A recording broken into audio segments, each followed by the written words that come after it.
Nari Gandhi, a man whose life was simple, humble, and yet noble. As an architect, Nari Gandhi, one among thousands, distinguished himself by his highly innovative works in organic architecture. Nariman believed that land was the purest form of nature and the building grew towards light like a plant. He described light as the soul of architecture.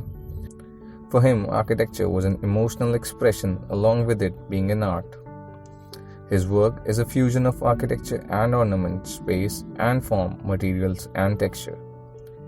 Patronizing the principle of Nari Gandhi and Laurie Baker, iStudio Architecture Mumbai designed brick house in Wada for a client who enjoyed reading, teaching and farming.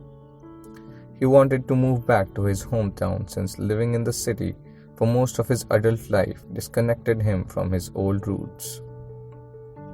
He demanded for a quiet life close to nature, for which he required spaces which opens to greenery and yet have privacy. iStudio, designing precious projects like Hillcrest in Karjat, a Sundariya farmhouse, Batinda School, etc., believes that architecture has an essential impact on every aspect of society and must be used responsibly. Experimentation in combining traditional methods of construction with innovations in technology gives their structure a rootedness in the local context, yet manifests a contemporary spirit in its interpretation. The brick house is situated amidst rural settlements in Wada near Mumbai, having total built-up area of 233 square meters. A farmhouse set within hill, the impact of the architecture of the structure is strong enough to enhance the dignity of the paripara, leading the viewer to a new observation, not allowing him to be complacent about the space which it occupies. The organic form emerges from the ground and flows into the skyline following curved dips and peaks. Each space flows into another along curved lines, leading into a seamless space held by the central courtyard. The observer begins his journey along the curved jali brick wall, offering tantalizing glimpses of the interior, thus drawing him into dramatic compositions of light and shadows.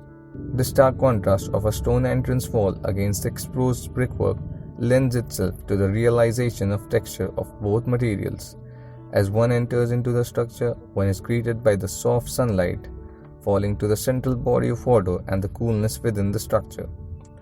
The interior space is dominated by two huge arches of brick and stone, opening to vistas of farms and hills.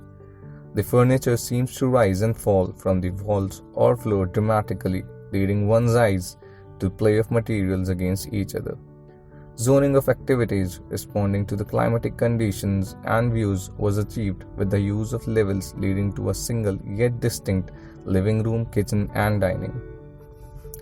The levels further continue as a stone staircase onto the upper youth area connected by an open terrace. The built mass of the first floor youth area provides shade in the courtyard due to its southwest position, thus keeping the central water body cool. The house is constructed using brick in its exposed form, giving an earthy feel to the built-up space. The positions and sizes of openings within the house are dictated by climatology, ensuring natural light, cross-ventilation and passive cooling. The bricks were called from the local brick kiln, providing well-finished, good-quality bricks. Techniques like rat-trap bonds, use of locally available material, and the rejection of unnecessary practices like plastering. In conclusion, we can summarize: cost-effectiveness, sustainability of the structure, and the ideology together form cost-conscious architecture. The strategic measure taken to complete the cost of architecture, balancing economy and ecology, makes cost-conscious architecture.